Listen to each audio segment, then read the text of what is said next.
Who is Shakera? Shakera is the feminine version of Shakir, which means grateful in Arabic.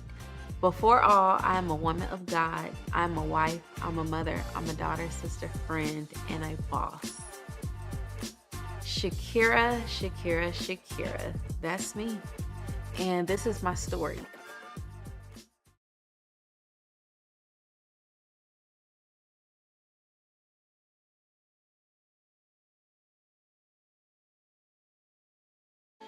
Transitioning to high school, we moved again. And looking back, I realized that my mom was always moving us to move us towards better. It was never like we were going from one bad situation to another bad situation. Like we were always progressing. So we moved again when it was time for me to go to high school. Not immediately, because the school district that I was in was a part of a program called No Child Left Behind. And pretty much what that meant is um your school is in a low income community and you get to choose what high school you want to go to. So I had two choices of high schools that I could choose between Sprayberry and Hillgrove. So I chose Hillgrove because that's where like all my friends were going, and that was like kind of more in the community, like where I would know people. So I chose to go to Hillgrove, and we stayed in our same home for a little bit of time. And they had a bus that would come to the local Kroger. Like your parents had to get you to the Kroger to catch the bus to get to school. So for like a year, my mom was doing that, or I would catch a ride with my friends so we can go catch the bus at the Kroger and then get to school. And then after that, she was like, okay, this is not working. We found a house that was in the school district and we moved there, and we stayed there up until my senior year of high school. So going to Hillgrove High School was a big change. It was different. It was one of the newest high schools in Cobb County, but it was a good different. The teachers were very engaged with our learning. They wanted the best for the students, and a lot, like I said, a lot of people who were in the No Child Left Behind program, they came there as well. So I already like knew people. So I was always that honor roll student. I made straight A's because nothing else was acceptable in my house. Like my mom, she did not play any games. She wanted to make sure like academics came first. Like that was very, very important. And although I had made mistakes in the past, like my grades were still on point. So being at Hillgrove, I was very involved as well. I was a part of different clubs and organizations. And like I said, I ran track.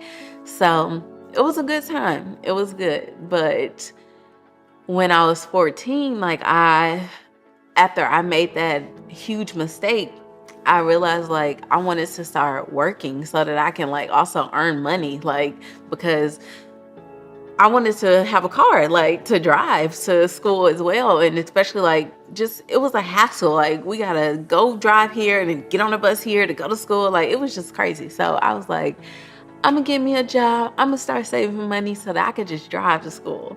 So that's what I did. At 14 years old, I started working at Cobb Human Resources office, had me a nice little corporate job. I thought I was like doing something big. Mind you, I was only like the admin assistant, but it was so much fun to me because I love working. Like I'm a very hard worker. And y'all, minimum wage at the time was $5.25. I remember that. It was $5.25, and I remember getting a small little raise, and it was like to $5.85. So, like I said, I've been working for a long time when minimum wage was like nothing. But during that time, it felt like a lot to me because I was in middle school, transitioning into high school. So that was like, okay, you got a little change in your pocket. You doing a little something, something. So I worked there, and then after I worked there, I started working at Six Flags, and Six Flags is where I worked for a couple of seasons. I worked there for a couple of seasons, and I was able to save up my money, and I was able to purchase my first car, which was a Volvo S70. And y'all, that little green car, it was everything to me. Okay, like I was the first one in high school to have my license. I was the first one to have a car. And when I tell you, like, me and my friends, we would load up in that car and we was going to all the parties. Okay, we was living life. I thought we were doing it big. So yes, I bought that car. And we was all around Cobb County. Like, when I tell you I lived my life, I lived my life. So we were probably going to parties that we probably wasn't supposed to be at. We was at the club, Maria Bonita, Texano, all those clubs in Cobb County back then. They're definitely not here anymore. But y'all, we was having a grand time. And I was Uber before it was Uber. And I would just tell them, like, they would just, help me put a little gas in the car and we'd be out of here. But that was like one of my first big accomplishments. Like, I felt so proud, like, because of everything that I had been through in my early years. I was able to transition it and, continue with my hard work ethic and save up money to buy a car. Like, that's a big deal. Like, most of my friends, like, their parents, like, bought their cars. Like, I just knew that I was always different. Like, I always stood out. Like, I was never able to fit into like any box or any people or any circle because I was just doing different things. Like, I was always just in my lane, minding my business, like not trying to be with the in crowd or this crew or that crew, like just doing me. So yeah, that was high school. And like I said, I was always focused on my grades and my studies. So I had made a goal for myself. I was like, I want to graduate early. Like, I want to graduate early so I can continue to work and earn more money, because coming from the projects is like poverty. So like, money is your motive in the beginning. It's like we need something different, and money was what was going to solve it.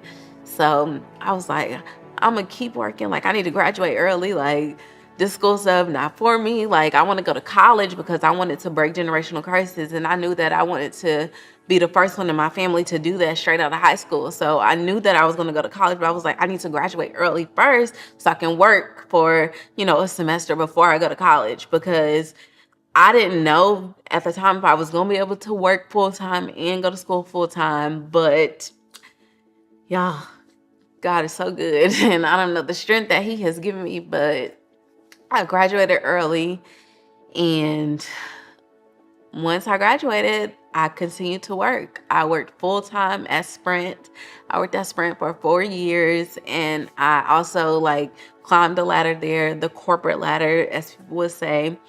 And it was good. Like, a lot of the skills that I possess now, I realized that my whole life had been preparing me for this moment. So I worked at Sprint full time. When it was time to graduate, I went back, I walked and all that good stuff across the stage, took my high school pictures, but I just knew, like, what's the point of still sitting in these classrooms when I'm smart enough, I got the grades, like, I can be finished early. So,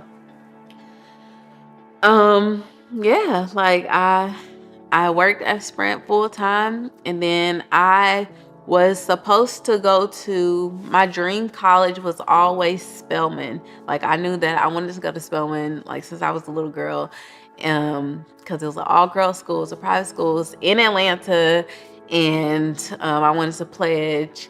And I remember looking into the numbers, like, when I got into 11th, 12th grade, like preparing for, my college applications and things like that. Shout out to my favorite teacher, my second favorite, Miss Blackman. She was amazing. She is like the one who like helps you prepare for college and helps you write your essays and stuff like that. But we started looking into schools, and I started looking at those numbers again, y'all. This money, I'm looking at this tuition, I'm like, where this coming from? Like, my mama cannot afford to send me to Spelman College. And of course, like, there was scholarship opportunities and stuff like that, but it would not cover the full tuition. So I kind of felt like that wasn't the option for me anymore. So then I started looking at other schools. I was like, well, I still want to kind of go to an HBCU so I can get that experience. And then I was like, okay, Albany State University, that's not too far. It's like right up the road. My mom and we went on a college visit there, and y'all, it was not it.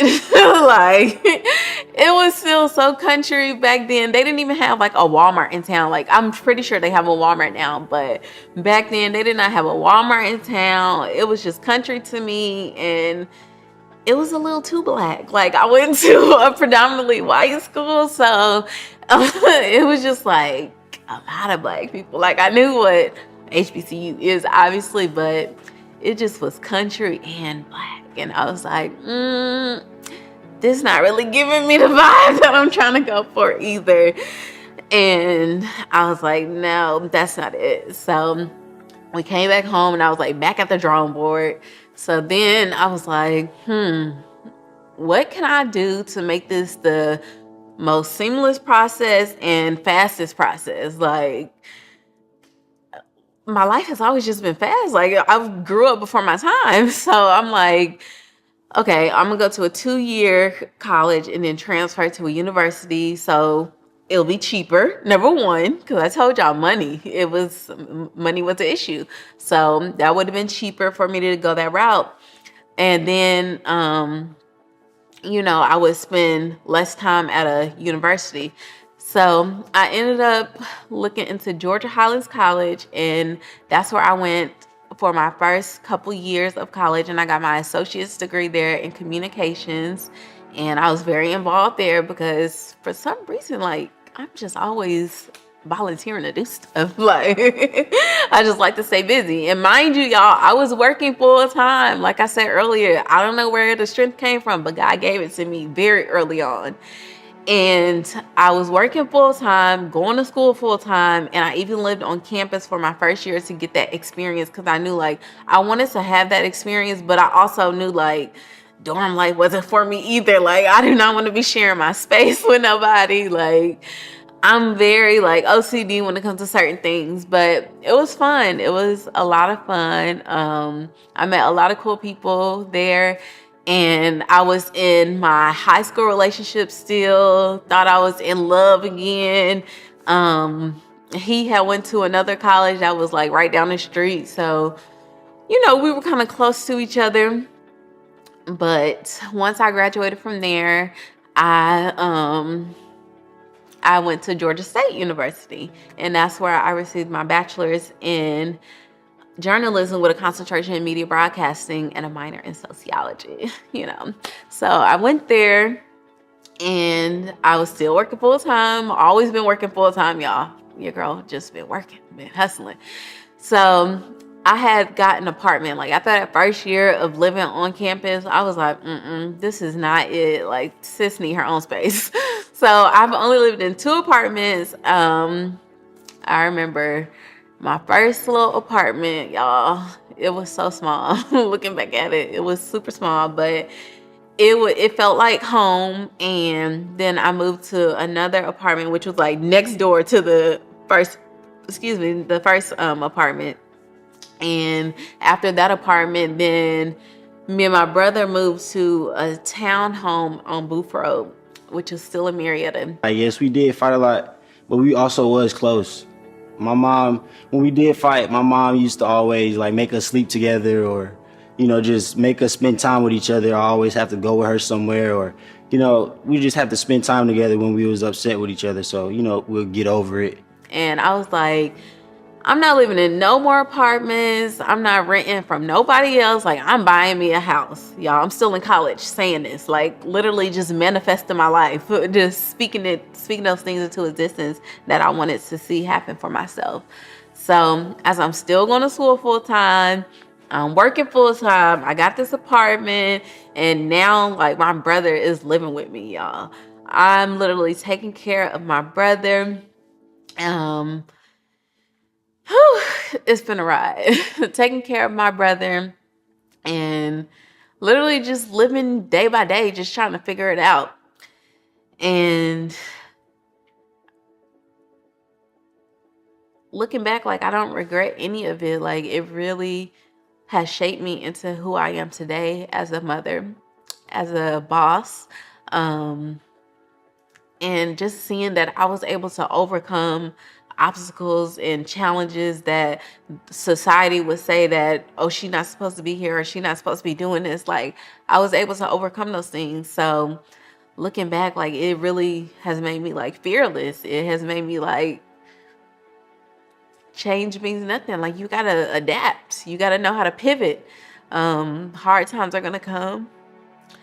And, you know, my next biggest accomplishment, when I graduated from Georgia State University, I was like, I felt like I made it. Like, my mom made it. And that was like the first generational curse that I broke, because I was able to transition straight from high school to go to college and receive not 1 degree, but 2 degrees, and work full time through the whole time. So that's really big for me. When I was at Georgia State my senior year, I did not know what was going to come next. Like, that's kind of just how my life has always been. I never really know what's going to come, but I have so much faith, and I know that God would never lead me in the wrong direction.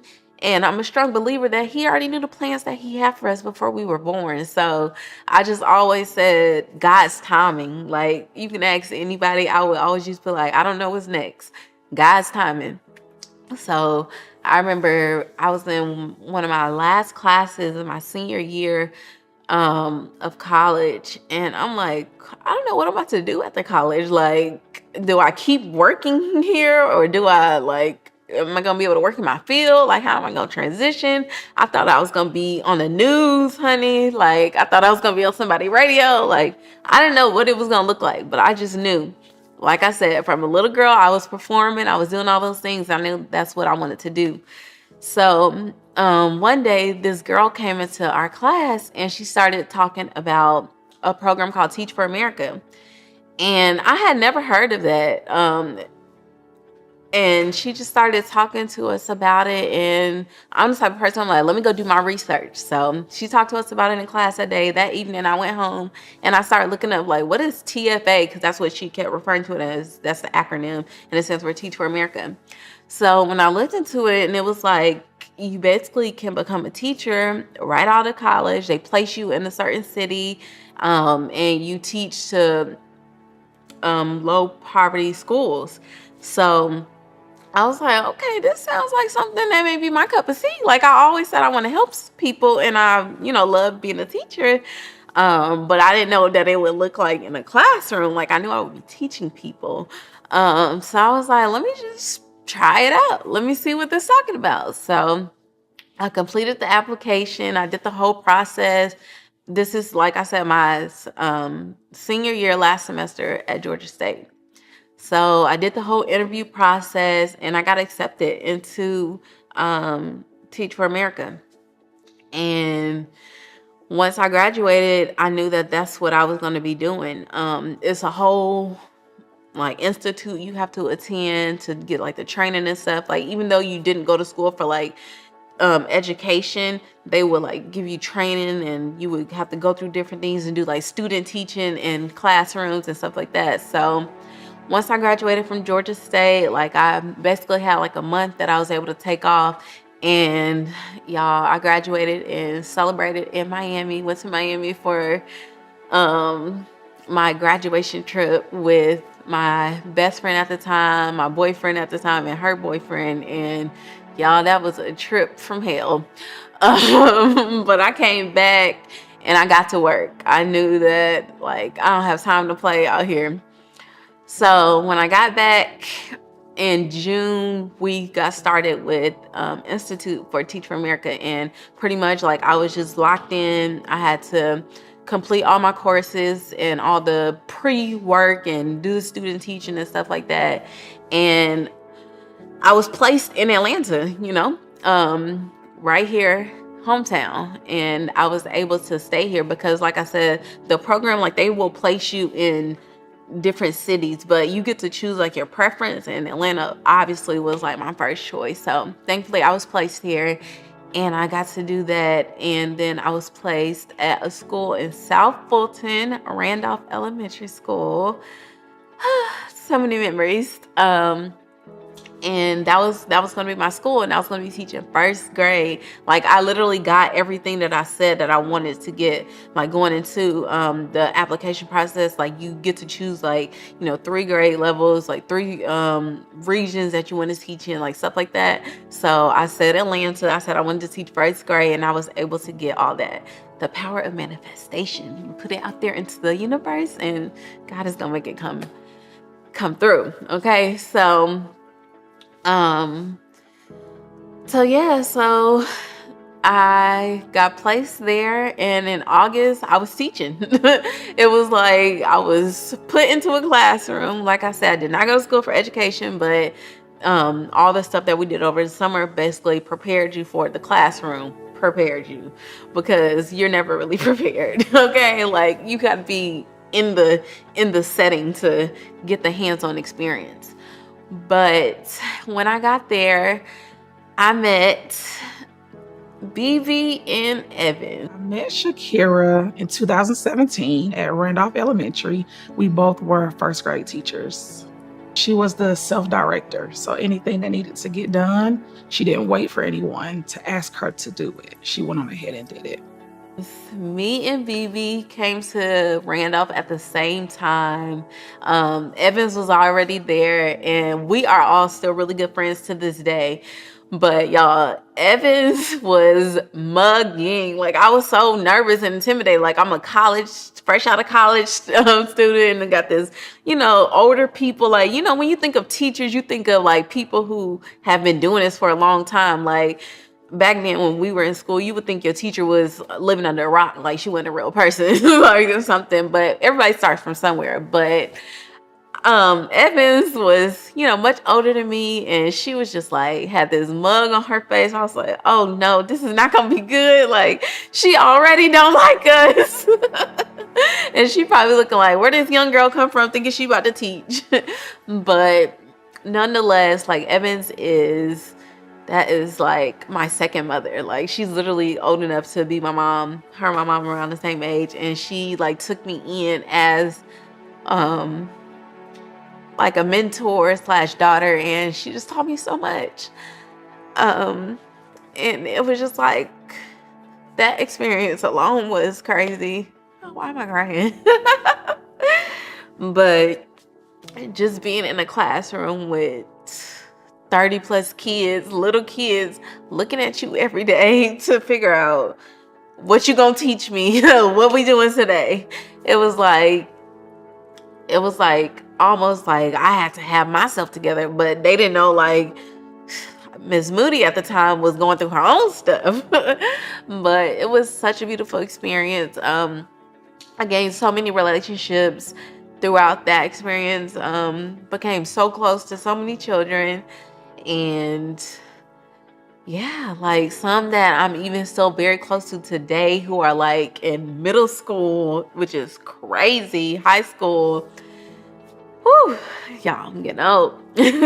But that was a really great experience. It was very profound, because even my principal at the time, like, a lot of people, probably, how it is, don't like they boss or think that their boss is this and that. But me and the principal, we kind of like had like this relationship where I understood her and she understood me, and it was like I was a sponge. Like, I was just soaking up everything, no matter how hard I felt like it was. It was like, it was preparing me for something that was bigger than the classroom. It was bigger than just teaching these little babies. So, whew. So yeah.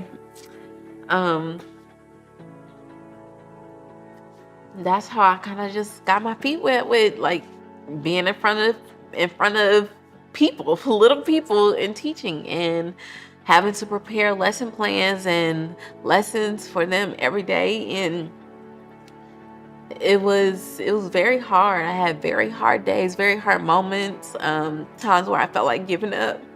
I felt like, what do they call it, the imposter syndrome, like you don't belong. But it was so crazy. Like, I owned my classroom. My kids, they latched onto me so well. And I remember